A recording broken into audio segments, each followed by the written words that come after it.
আলোচিত content creator রাফসান্দা ছোট ভাই আন্দোলনকারী শিক্ষার্থীদের তোপের মুখে টিএসসি থেকে পালিয়ে গেলেন।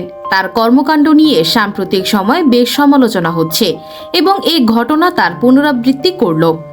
শনিবার ৩ অগস্ট বিকেলে রাফসান্দা ছোট ভাই তার নিজ গাড়িতে করে টিএসসিতে এলে বিক্ষোভকারী শিক্ষার্থীরা তাকে ঘিরে ধরে ভুয়া ভুয়া স্লোগান দিতে থাকেন।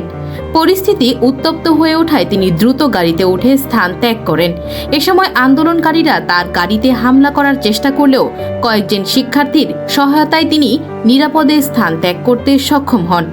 এক আন্দোলনকারী শিক্ষার্থী বলেন, সে এতদিন পর অ্যাটেনশন নিতে এসেছে। আমরা তার কাছে কৈফিয়ত চেয়েছি, এতদিন পর কি করতে এসেছেন।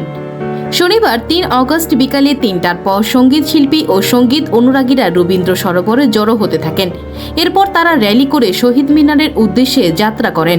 এই প্রতিবাদ কর্মসূচিতে যোগ দিয়েছেন পার্থ বড়ুয়া, মাকসুদুল হক, মানাম আহমেদ, বাপ্পা মজুমদার, জন কবির, ন্যান্সি, এলিটা করিম, আরমিন মুসা, প্রবর রিপন, জয় শাহরিয়ার, একে রাহুল, খোয়াম শানু সন্ধি, ব্যান্ড মাইলস, জলের গান, শিরোনামহীন, আর্টসেল, ব্ল্যাক সহ অনেকেই।